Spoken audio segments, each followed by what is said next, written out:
하나님은 첫째 날에 빛을 지으셨고 넷째 날에 그 빛을 주관할 발광체들, 해와 달과 별들을 지으셨습니다. 다시 지난주에 본 도표를 보면서 둘째 날과 다섯째 날의 창조에 대해서 살펴보겠습니다.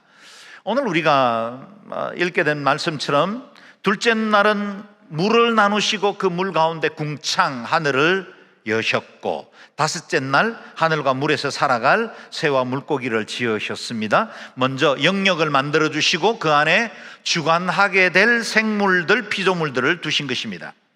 창조 질서의 순서를 보면 하나님의 완전한 설계에 의해서 이루어졌다는 사실을 알게 됩니다. 천지창조의 엿새를 묵상할 때 이 모든 성경을 관통해 나간 아주 중요한 단어 한 가지를 붙들어야 되는데, 그것이 바로 디자인이라는 단어입니다. 이 세상의 모든 피조물들은 완벽하신 하나님에 의해 완전하게 디자인되었었고, 그리고 그분의 설계에 의해서 창조되었습니다. 여러분, 이 우주는, 우리가 살아가고 있는 이 세상은 빅뱅에 의해서 대폭발로 이루어진 게 아닙니다. 누군가가 만약 여러분이 사용하고 있는 이 스마트폰이 삼성전자 공장에서 어느 날 큰 화재가 나고 폭발이 일어났는데, 그 폭발 이후에 옛날 아날로그 전화기에서 이제 스마트폰 전화기가 만들어졌다. 그리고 그 안에 있는 많은 기능들, 정밀하고 아주 탁월한 여러 가지 이 프로그램들이 만들어졌다, 이렇게 여러분에게 말한다면 여러분은 그 말을 곧이곧대로 믿겠습니까? 그런데 우리는 어처구니 없게도 빅뱅에 대해서 그런 전혀 앞뒤가 맞지 않는 말을 믿고 있는 겁니다. 우주는 결코 빅뱅 같은 폭발로 이루어지지 않습니다. 폭발은 질서를 파괴하고 무너뜨리는 것이지 결코 정교하고 조화로운 세계를 만들어내지 않습니다. 이렇게 빅뱅으로 발생한 우주가 우연히 질서정연하게 궤도를 갖게 되었고, 지금 저와 여러분이 보고 있는 이 아름다운 세상이 창조되었다고 말하는 것 자체가 얼마나 큰 믿음을 요구합니까?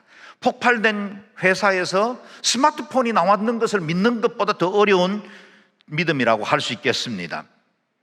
그 자체가 자연 법칙을 거스르는 것입니다. 온 세상은 완전하신 분이 의도하셨고 디자인하셔서 오늘 우리가 보고 있는 세상으로 지어졌습니다. 천지 만물의 아름다움을 보고 계십니까? 우리 하나님이 그렇게 아름다우신 분이시기 때문에 그와 같은 창조가 이루어졌습니다. 여러분, 온 우주가 이와 같이 광대하고 위대합니까? 우리 하나님이 광대하고 위대하시기 때문에 이런 창조가 이루어질 수 있었다는 겁니다. 지으신 분이 있기 때문에 이 같은 피조물이 가능하게 되었습니다. 그러므로 모든 피조물들은 창조주 하나님의 완벽한 디자인을 증거하고 있습니다. 동시에 저와 여러분의 삶도 우연히 시작되지 않았습니다. 어느 누군가의 실수로 만들어진 인생은 없습니다. 하나님의 놀라운 계획, 완전한 디자인에 의해서 우리는 출생하게 되었고, 여기까지 성장하게 되었고, 예수 믿게 되었고, 믿음의 가정에서 이와 같이 아름다운 가문을 이룰 수 있게 된 것입니다. 하나님의 디자인입니다. 그렇다면 이 창조주 하나님에 대한 믿음을 분명히 가지면, 여러분, 우리가 지금 사람의 세상 가운데서 살아가고 있는 그 크고 모든 염려나 어려움들, 우리가 믿음으로 이겨낼 수 있습니다. 염려와 불안이 사라집니다. 왜냐하면 하나님의 크신 경륜과 완전한 능력이 내 삶을 이끌어가고 계시기 때문입니다. 우리 예수님은 오늘 있다가 내일 아궁이에 던져질 덜풀도 입히시는 하나님이라 말씀하셨습니다. 공중에 나는 새도 친히 입히십니다. 이런 모를 덜고 쫓아도 우리 하나님이 친히 입히십니다. 그리고 나서 우리에게 드린 질문이 있죠. 하물며 너희일까 보냐. 이 세상의 모든 피조 만물들을 다 다스리시고 완전케 하시고 아름답게 운행하시는 그 하나님이 하물며 하나님의 형상을 따라 지음받은 저와 여러분 책임지지 않으시겠습니까? 그 하나님 믿으실 수 있기를 바랍니다. 성경의 위대한 첫 말씀을 문자 그대로 믿고 신뢰하십시오. 태초에 하나님이 천지를 창조하시니라. 그 창조주 하나님이 저와 여러분의 하나님이십니다. 그리고 그 하나님이 저와 여러분의 삶을 책임지시고 선한 길로 인도하실 줄로 믿습니다. 오늘 우리는 둘째 날과 넷째 날 창조를 묵상하게 되었습니다. 먼저 6절에서 8절 말씀을 함께 읽겠습니다. 시작. 하나님께서 말씀하시기를 물 가운데 공간이 생겨 물과 물이 나누어지라 하셨습니다. 이처럼 하나님께서 공간을 만드셔서 공간 아래 물과 공간 위에 물을 나누시니 그대로 됐습니다. 하나님께서 이 공간을 하늘이라 부르셨습니다. 저녁이 되고 아침이 되니 둘째 날이었습니다. 아멘. 둘째 날의 창조는 물을 중심으로 이루어집니다.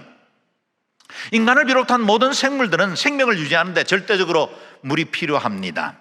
빛을 지으신 하나님은 이제 물을 조성하시고 그 가운데 생명체가 살아갈 수 있는 환경을 만들어 주신 것입니다. 먼저 하나님은 물을 나누어 공간을 만드시고 위에 물과 아래 물을 나누셨다 합니다. 그 물과 물 사이의 공간을 하늘, 개역 개정에는 궁창이라고 부릅니다. 영어로 말하면 sky, 우리로 말하면 그냥 대기권 이렇게 말할 수 있겠죠. 이렇게 하나님께서 위의 물과 아래 물 사이에 오늘 우리가 보고 있는 이 대기권을 형성하셨습니다. 이렇게 하늘 위로 나누어진 물, 곧 지구의 대기권 위를 덮고 있는 두꺼운 수증기층을 이룬 그것이 오늘날 우리가 알고 있는 그 모든 피조 세계에 필요한 생명수를 공급하는 도구가 되었다는 겁니다. 아래에 모인 물은 바다나 강들을 이루게 되었고 위에 모인 물은 수증기층을 이루게 되었습니다.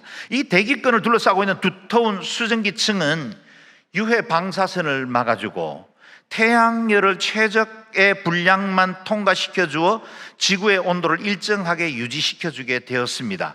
마치 우리가 인위적으로 조성한 온실과 같은 효과가 당시 처음 만들어진 지구에 형성된 것입니다. 물론 그 하늘 물층은 노아 홍수 심판 때 그 물층이 깨어지면서 땅 위로 쏟아지게 되었고 그것이 심판의 도구가 되기도 했습니다. 그 때문에 하늘 물층이 깨어지면서 지구의 환경은 급격하게 변화되었고 인간의 수명이 800에서 900세를 살아가다가 노아 홍수 심판 이후에는 120세로 줄어든 중요한 이유, 환경적인 변화가 되었으리라고 생각을 합니다. 상상해 보십시오. 타락이 전의 세계는 얼마나 완벽합니까? 1년 내내 완벽한 조건과 기후를 가지고 있었습니다. 비바람도 폭풍도 지진도 또 유해 광선도 가뭄도 없었습니다. 우리가 알고 있는 이 더위와 추위 같은 계절의 변화는 노아 홍수 사건 이후에야 시작되었습니다. 노아와 그의 자녀들, 그 가족들은 하늘 물층이 깨지면서 홍수 심판으로 물이 쏟아질 때까지 한 번도 하늘에서 비가 내리는 것을 본 적이 없습니다. 그때까지만 해도 땅에서 안개와 같은 것들이 솟아나와서 모든 땅들을 촉촉하게 적시고 있었고 완벽한 기후가 되었다는 겁니다. 그래서 동식물이 성장하고 생명을 유지하기에 가장 좋은 환경이었습니다. 그래서 오래된 화석들을 보면 잠자리의 날개 길이만도 90cm가 넘는, 오늘날에 볼 수 없는 큰 사이즈도 있고 키가 5m가 넘는 물소의 화석들도 발견되기도 했습니다. 우리가 알고 있는 맘모스 코끼리 역시 노아 홍수 이전에 생존했던 동물일 겁니다. 식물들과 나무들의 크기도 오늘날은 상상할 수도 없을 만큼의 사이즈였습니다. 지금 우리가 사용하고 있는 화석연료, 석탄이나 석유 같은 모든 화석연료는 나무로부터 비롯되었습니다. 거대한 나무들이 대격변을 거치면서 퇴적정에 형성된 것이 화석연료가 된 것입니다.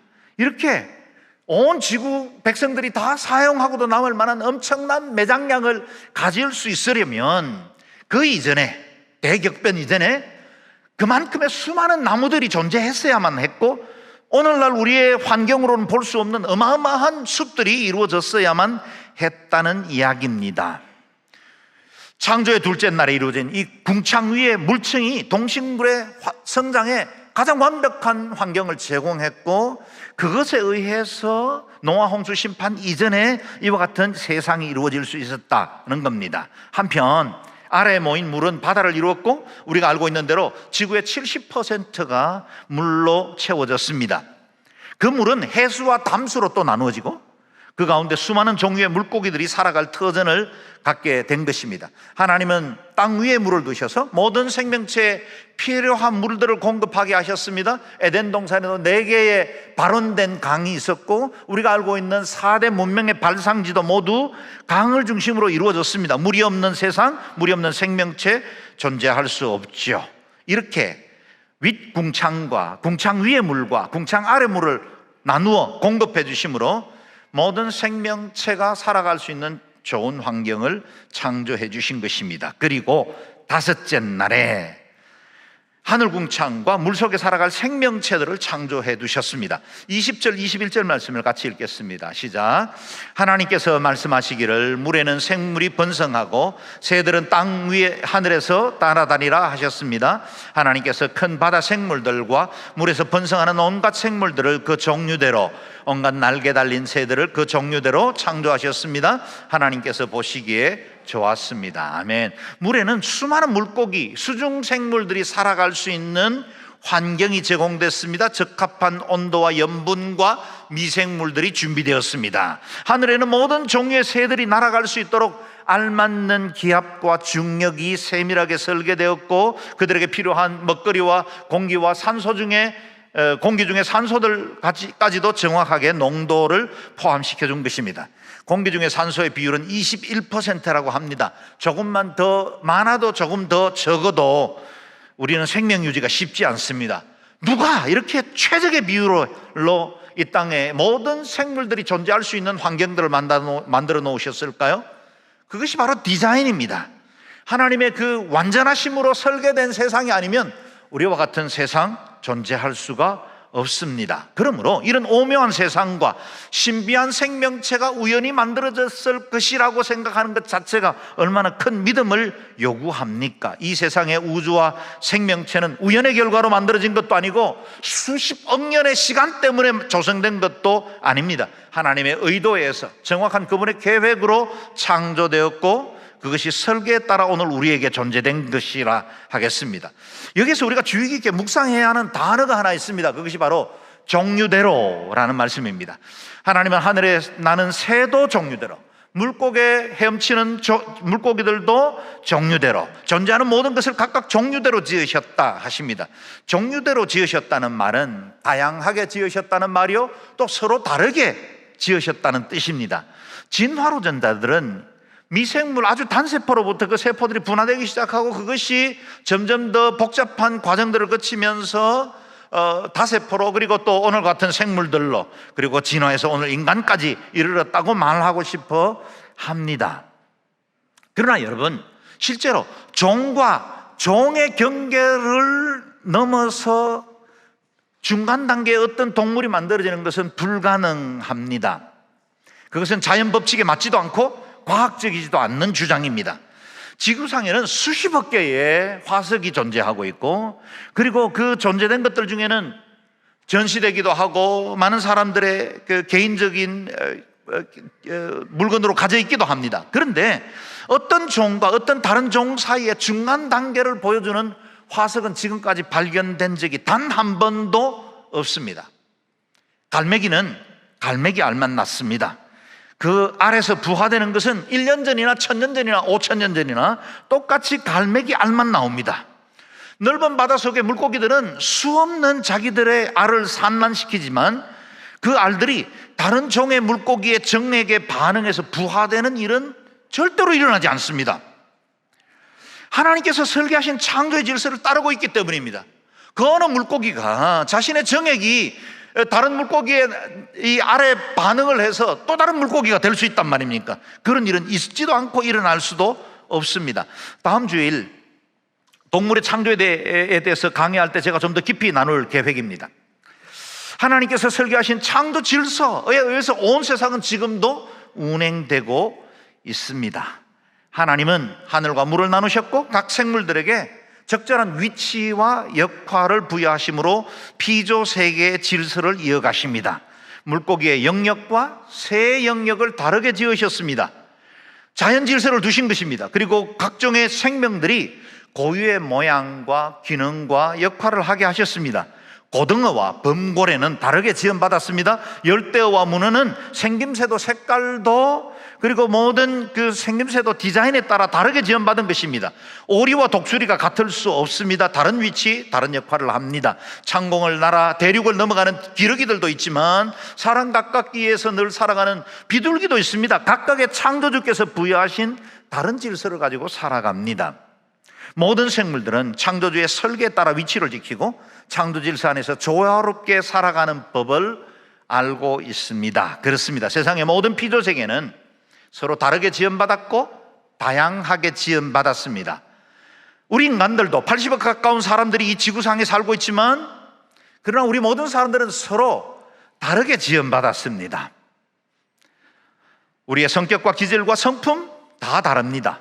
꼼꼼하게 체크하고 확인해야만 걸음을 옮기는 사람도 있지만 행동부터 시작하고 걸어가면서 뛰면서 생각을 정리하는 사람들도 있습니다. 사람들 사이에 있으면 에너지가 나는 사람이 있는가 하면 혼자 있어야 일에 능률이 오는 사람도 있습니다.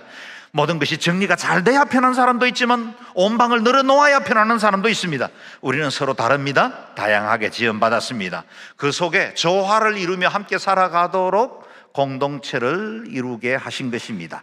다르다 보니 갈등도 생길 수 있지만 우리는 이와 같은 다름으로 인해서 서로 안에 조화, 하모니를 배워갈 수 있게 된 것입니다. 하나님께서 물과 하늘에 두신 생명체에 주신 복을 보십시오. 22절 23절을 읽겠습니다. 시작.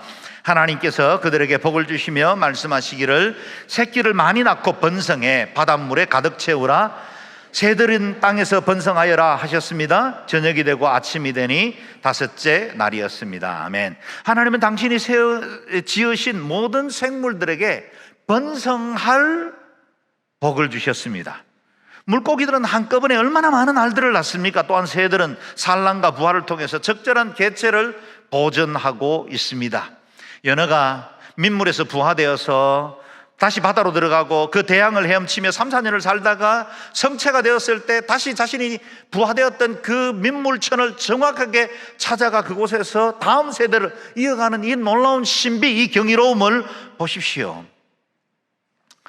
몸무게가 불과 100g 밖에 되지 않는 북극 제비 갈매기가 1년에 지구 2바퀴 거리인 9만 킬로미터를 날아가는 이 놀라운 신비, 그리고 그들의 세대를 낳을 때 교육하고 훈련하지도 않았는데 동일하게 이 제비갈매기는 똑같이 이와 같이 수많은 철새로 많은 거리를 날아다닐 수 있는 능력을 갖게 된 겁니다. 유럽 칼새는 10개월 동안 단 한 번도 땅에 내려앉지 않은 채로 쉬지 않고 비행할 수 있는 능력을 가졌습니다. 전능하신 분 하나님 외에 어떻게 이것들이 설명될 수 있겠습니까?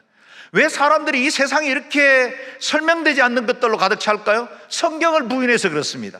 하나님 말씀만 인정하면 우리의 인체의 신비나 우리가 알고 있는 이 세상의 모든 원리, 세상의 조화들을 다 이해할 수 있음에도 불구하고 그것을 부인하기 때문에 끊임없이 엉뚱한 이론들과 생각들로 연구를 해야만 하는 일들이 일어납니다. 그리고 오답 주변을 서성거리고 있는 겁니다. 10번 19편에서 노래하고 있지 않습니까? 하늘이 하나님의 영광을 선포하고 창공이 그 손으로 하신 일을 보여줍니다.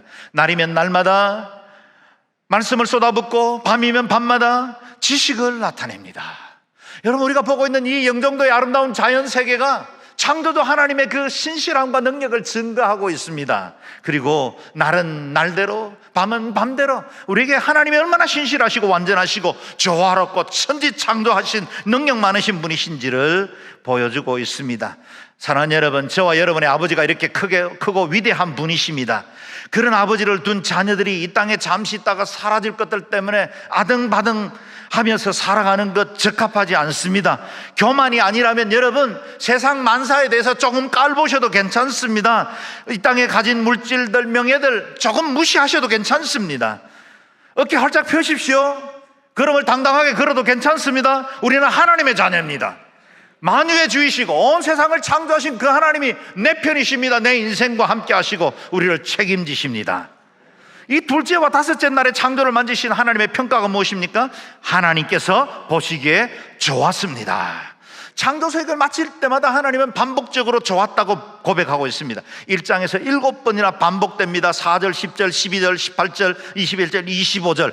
보시기에 좋았다라고 하시는데, 이것은 미학적으로 아름답다라는 의미도 있지만 무엇보다 하나님의 의도대로 지음받았다는 뜻을 가지고 있습니다. 창조주 하나님의 목적에 따라 순종할 때 보시기에 좋았다고 평가합니다. 그래서 히브리어에 좋다라는 말, 토브, 아침 인사가 보컬 토브입니다. 아침에 good morning 하듯이 이 좋다는 말은 그냥 단순히 좋다는 의미로서 그치지 않고 아름답다, 조화롭다, 선하다 이런 뜻을 다 가지고 있습니다.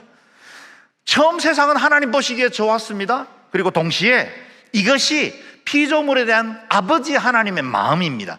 하나님은 모든 피조 세계가 저와 여러분이 보시기에 좋은 삶을 살기를 원하십니다.